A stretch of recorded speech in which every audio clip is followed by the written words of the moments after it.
Hello future doctors. तो स्वागत है आप सबका डॉक्टर काउंसलर नीट पे। राजस्थान की एक्स्ट्रा वैकेंसी का सीट मैट्रिक्स आ चुका है। आप राजस्थान की वेबसाइट rajugneet2023.com पे जाके चेक कर सकते हैं। सीट मैट्रिक्स का एनालिसिस इस वीडियो में अपन करने वाले हैं कि किस कैटेगरी में किस कॉलेज में सीट आई है। जितनी अपन ने एक्सपेक्ट करी थी उससे हालांकि कमी सीट आई है, उसका रीज़न भी मैं आपको बताऊंगा। तो चलिए वीडियो शुरू करते हैं। तो राजस्थान की सीट मैट्रिक्स को आप डाउनलोड करके देखेंगे तो आपको दिखेगा कि अपने गवर्नमेंट में सिर्फ 5 सीट ही आई है। वैसे तो देखो एक्स्ट्रा वैकेंसी में कमी सीट आती है, हर बार की कहानी है। राजस्थान की एक्स्ट्रा वैकेंसी में कमी आती है। पिछले साल भी कमी आई थी क्योंकि मोपअप तक मैक्सिमम सीटें भर जाती है, क्योंकि ऑफलाइन होता है। मोपअप राउंड ऑफलाइन होता है। पिछली बार तो राउंड 2 भी ऑफलाइन था, राउंड 2 भी ऑफलाइन, मोपअप भी ऑफलाइन, स्ट्रे भी ऑफलाइन। इस बार राउंड 3 ऑफलाइन था और अब स्ट्रे भी ऑफलाइन होगा। तो राउंड 3 जो ऑफलाइन था उसमें मैक्सिमम सीटें भर चुकी थी। अब क्या है कि उसकी डेट क्लेश कर रही थी, ऑल इंडिया की डेटों के साथ क्लेश कर रही थी। ऑल इंडिया की रिपोर्टिंग 18 तक थी, बाद में बढ़ा के 20 तक कर दी गई थी। और राजस्थान में मैक्सिमम बच्चों को अलॉटमेंट 12, 13, 14 को मिल चुके थे। अब वो बच्चे क्या है, चाहते तो वो जा सकते थे ऑल इंडिया में भी। अब जिन बच्चों को जाना था उन्होंने तो अलॉट ही नहीं कराया, या फिर वहाँ पे जाके देख लिए कि कौन सी मिल रही है, अलॉट ही नहीं करवाया उन्होंने। या फिर कुछ बच्चों का बाद में भी मूड चेंज हुआ। ये 5 बच्चे ऐसे हैं, 5 और आगे वाले 4 बच्चे ऐसे हैं, ये 9 बच्चे ऐसे हैं जिनका बाद में मूड चेंज हुआ, सीट लेने के बाद मूड चेंज हुआ। ऐसा इन बच्चों के साथ ही नहीं है, बहुत बच्चों के साथ हुआ था। तो सीटें ज़्यादा आनी चाहिए थी, लेकिन क्यों नहीं आई है? क्योंकि राजस्थान वालों ने क्या किया, अलॉटमेंट के टाइम पे ही बॉन्ड सबमिट करवा लिया था। फिर जो बच्चा अलॉटमेंट करवा लिया वो क्या किया, फीस लेके जयपुर नहीं गया और अपने डॉक्यूमेंट वापस लेने गया तो उसको डॉक्यूमेंट नहीं दिए। राजस्थान वाले ऐसा बोले कि तुम्हें डॉक्यूमेंट नहीं देंगे, पूरी काउंसलिंग खत्म होने के बाद देंगे, या तो एडमिशन ले लो या फिर डॉक्यूमेंट पूरी काउंसलिंग खत्म होने के बाद देंगे। तो पूरी काउंसलिंग खत्म होगी तो फिर बच्चा तो ऑल इंडिया की एक्स्ट्रा वैकेंसी में नहीं जा पाएगा।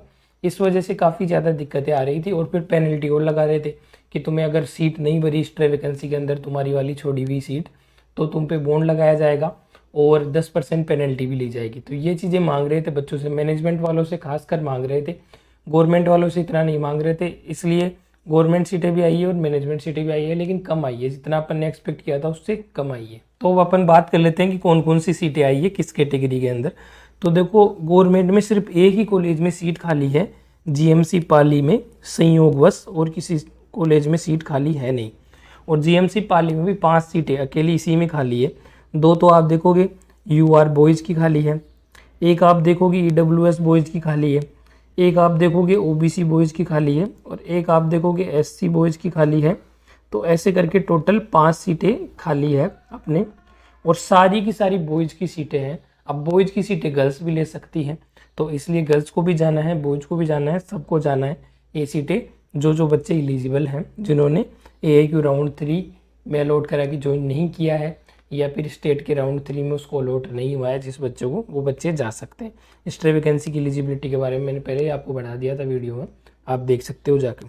फिर बात करें अपन मैनेजमेंट सीट की, तो मैनेजमेंट सीट में देखिए अपन 4 सीटें हैं मैनेजमेंट सीट में। अब 4 सीटें कौन कौन सी हैं? एक तो बाड़मेर की सीट है ओबीसी गर्ल्स के अंदर। अब देखो जो मैनेजमेंट की सीट है वो सारी गर्ल्स की सीटें हैं, बॉयज़ की सीट बिल्कुल नहीं है। यूआर में एक भी सीट नहीं आई है, तो यूआर वाले बच्चों को जाके टाइम खराब नहीं करना है फालतू में वहाँ पे, इसलिए आपके जाने का कोई सेंस नहीं है। यूआर बॉयज़ की बात कर रहा हूँ, यूआर गर्ल्स की बात कर रहा हूँ, दोनों में सीटें नहीं है। और यूआर कैटेगरी वाले किसी की सीट ले नहीं सकते, इसलिए यूआर वालों को जाना ही नहीं है वहाँ पे। ईडब्ल्यूएस में भी बॉयज़ को नहीं जाना है, ईडब्ल्यूएस गर्ल्स जा सकती हैं। अब गर्ल्स की सीट सिर्फ गर्ल्स ले सकती हैं, इसलिए मैनेजमेंट सीट के लिए बॉयज़ जाना ही मत, क्योंकि बॉयज़ की सीट ही नहीं है। इसलिए अब एक ईडब्ल्यूएस गर्ल्स की सीट खाली है, तो ईडब्ल्यूएस गर्ल्स जा सकती हैं इस सीट के लिए। ओबीसी जो गर्ल्स है उसकी एक सीट खाली है अपने बाड़मेर के अंदर, और ये ईडब्ल्यूएस वाली है ना, ये दौसा के अंदर खाली है। दौसा की मैनेजमेंट सीट ईडब्ल्यूएस में खाली है, और ओबीसी गर्ल्स में बची हुई 3 सीटें खाली है। अब ये 3 सीटें खाली, एक तो जीएमसी बाड़मेर की है, एक अपन बात करें जीएमसी चित्तौड़गढ़ की है, एक अपन बात करें जीएमसी धौलपुर की है। मतलब धौलपुर, चित्तौड़गढ़ और बाड़मेर में एक एक सीटें ओबीसी गर्ल्स की खाली है, और ईडब्ल्यूएस में दौसा की खाली है मैनेजमेंट सीट। तो जाना किसको है? वहाँ पे सिर्फ 2 ही टाइप के बच्चों को जाना है मैनेजमेंट सीट के लिए।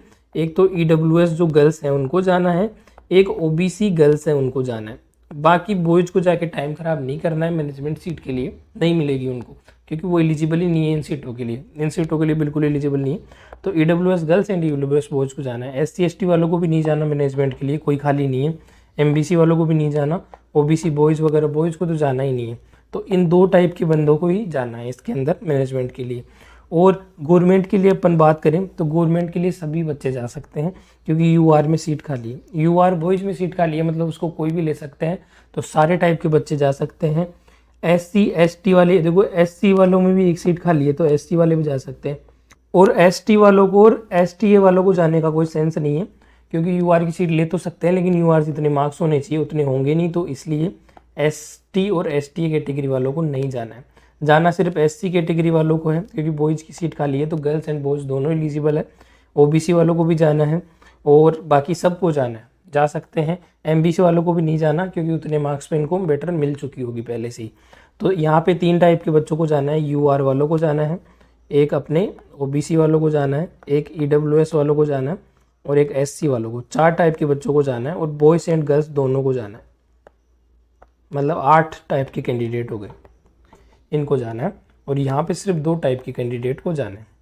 तो ये चीज़ आपको ध्यान में रखनी है। बाकी इनके अलावा कोई भी है तो उनको जाना नहीं है, वहाँ पे टाइम ख़राब नहीं करना है, क्योंकि सीट मिलेगी नहीं, आप उस सीट के लिए एलिजिबल ही नहीं। तो ये चीज़ आपको ध्यान में देनी है। ये सीट मैट्रिक्स मैंने आपको बता दिया है, बहुत ही निराशाजनक सीट मैट्रिक्स है। सीटें ज़्यादा आनी चाहिए थी, हमने भी एक्सपेक्ट किया था कि 10 के आसपास या 10 से ज़्यादा सीटें आ सकती हैं, लेकिन उन्होंने छोड़ नहीं दिया। पाली वालों ने पता नहीं कैसे डॉक्यूमेंट इन बच्चों के वापस दे दिए।